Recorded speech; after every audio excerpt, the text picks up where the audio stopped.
So one of the things that I just feel like I've been noticing a lot with these award shows, it just seems like LA is always going through something when these award shows. I remember the fires were happening early on. Mm-hmm. So I want to just shout out to Doechii. You know, I haven't been the biggest supporter on this show for, but she did step up. Hate black women. That's not true.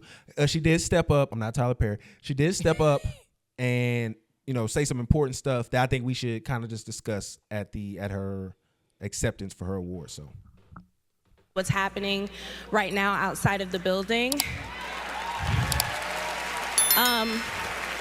There are ruthless attacks that are creating fear and chaos in our communities in the name of law and order. Trump is using military forces to stop a protest. And I want y'all to consider what kind of government it appears to be when every time we exercise our democratic right to protest, the military is deployed against us. What type of government is that? People are being swept up and torn from their families, and I feel it's my responsibility as an artist to use this moment to speak up for all oppressed people, for black people, for Latino people, for trans people, for the people in Gaza. We all deserve to live in hope and not in fear, and I hope we stand together, my brothers and my sisters, against hate, and we protest against it. Thank you, BET. So a lot of discussion about that, and I think that was dope for her to kind of just, you know. Yeah, she threw in threw in Gaza too, real quick. Yeah, no, I guess I thought that was very big of her to be able to do that and use that moment for that.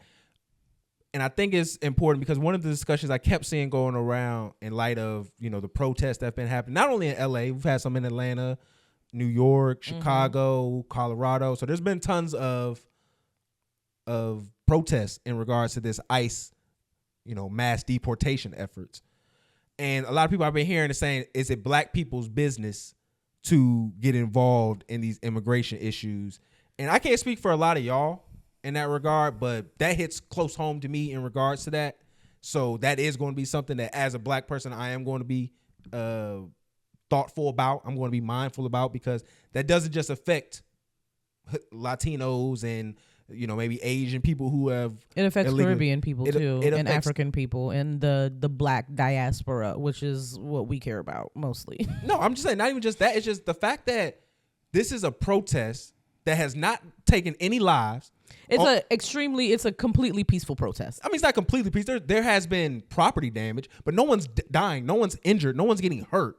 And for the president to try to use this as a moment to push the military out there is not only dangerous, but it's showing that he is trying to either get this to a point where somebody does lose their life, and now he feels like an opportunistic approach to be able to, oh, look at these people doing X, Y, and Z. The military needs to come in and shape up California. Mm-hmm. Or we just have this idea where he feels like, oh, this show of force that I'm using was enough to quell what was this resistance when it was no resistance. And actually, I think this is going to actually go to what a lot of people in California have been wanting to do, and that's secede from America. I don't know if you've been seeing these posts about it. I've been seeing that, but I believe there's a bill that's going in where that's actually being potentially discussed. Mm-hmm. Like, that's something that's going on, because a lot of people don't know California is one of the highest GDPs in the world. Just by themselves is what they fund a lot of other states in this country. Yeah, because of the ports and stuff. Yeah, just because of how much activity, like I said, the ports, how much activity they got to go there, the type of events and the type of people who live there. Mm-hmm. So it's a lot of affluent people. So no, this is an important thing. And for y'all to even be sending the military when no one's called for it, that's just dangerous in and of itself. And it shows what kind of individual he is. He wouldn't do this if it was Oklahoma and there was some something going on. He's literally pardoning the January 14th. Yeah, he already did that. January 6th. Yeah, he pardoned those people.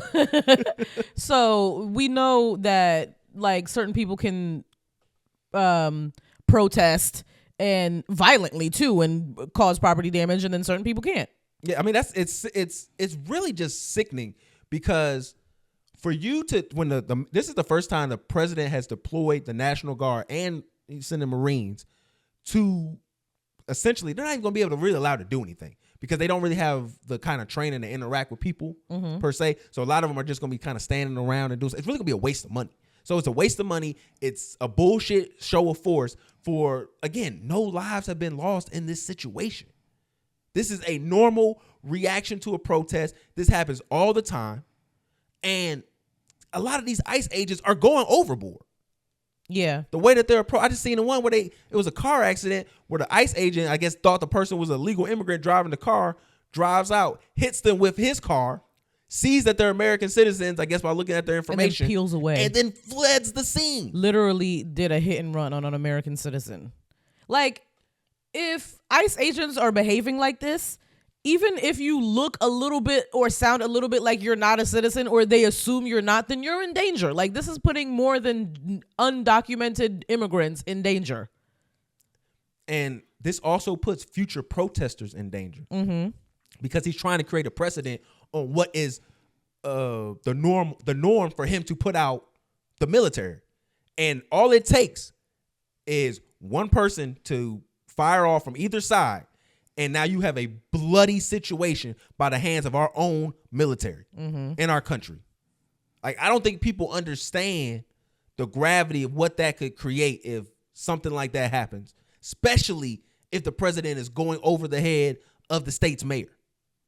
And it's just like, oh, man. I mean, and I should say governor, not mayor. Go over the state's governor. But no, it's just, that stuff is just crazy. I think it's very ignorant of us as black people to act like this is just a Latino issue, because they're already talking about sending prisoners overseas. I think black people are the black people who have that stance that, like, this is not my issue. They're thinking about the number of Latino people who did vote for Trump. So then they're kind of like this is your bed, you got to lie in it. But they're not thinking about, like, the bigger picture and how everybody is going to be negatively affected by this. They're just like, haha, like, this is what you wanted. Yeah. And then you also got to think about the Latinos who this is affecting couldn't vote. So I would be perplexed by that stance. The people, undocumented immigrants can't vote the because Latinos they're undocumented immigrants. The Latinos who voted are citizens. Ain't no getting rid of them.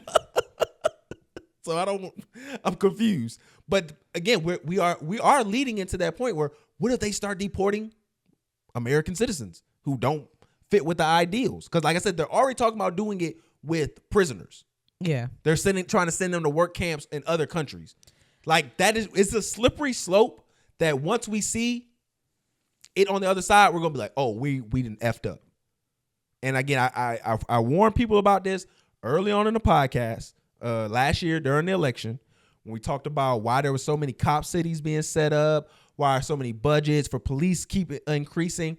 And it's because they're not trying to protect you. They're trying to stop you when you resist. It's going to keep happening.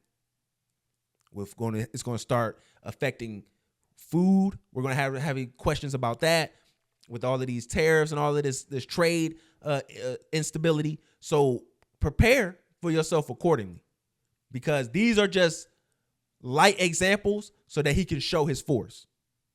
And we're going to continue to see more and more of this. And I just hope all the people to be safe. My stance on immigration is we need to have a fast track way to get people documented and let them know that they're in this country, and then they can be in this country. Like, I'm tired of hearing all of these, oh, if I go to Mexico, you're not going to go to Mexico. You know why? Because we do a lot of crazy stuff to Mexico that would not make you want to stay there. That's just for real. Because if you want to legally go to Mexico, it's not as hard as it is to come over here. Yeah. You just have to go through certain channels. You have to go through certain paperwork and stuff. But with us, you got court dates. You got all of this crazy stuff you have to go through. You got so much money out you got to pay. It's like, it's a little less than $1,000. It's biometrics appointment. Then it's the test. Then it's then that's done. Then you pass the test, and then you get your citizenship, and then you have to show up for the but ceremony. Don't do like background checks and stuff too, like that? Well, yeah, that's before you go in. When you fill out the application, they do all that, and then you'll get your appointment. Mm-hmm.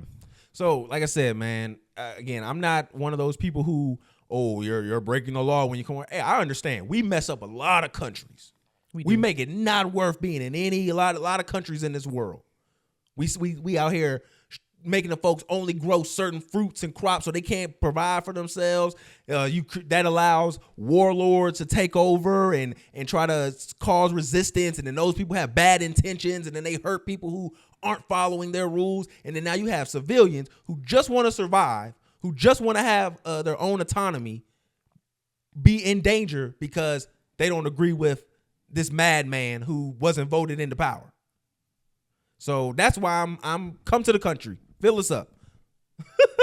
Yeah.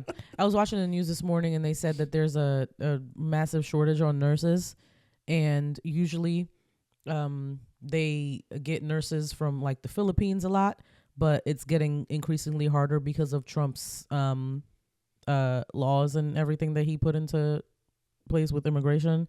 So now we just have a shortage of nurses because the boomers and the older nurses are retiring, and we need more, and we're very short staffed, especially after COVID. Yeah, makes sense. And then they can't get the nurses. So and apparently the nurses in the Philippines are trained very similarly to the nurses in the United States, which is why they just bring them over all the time. Now we're not gonna have nurses. Because if you've ever been to a hospital or anything and you try to find a nurse, like, they have an accent. The nurse has an accent. The nurse has a Caribbean, African, or Asian accent. So, I mean, we don't raise our American girls to want to take care like they used to. I mean, no, the girls are becoming nurses too, like 100%. The nurses be having BBLs. See, mine not in the right place.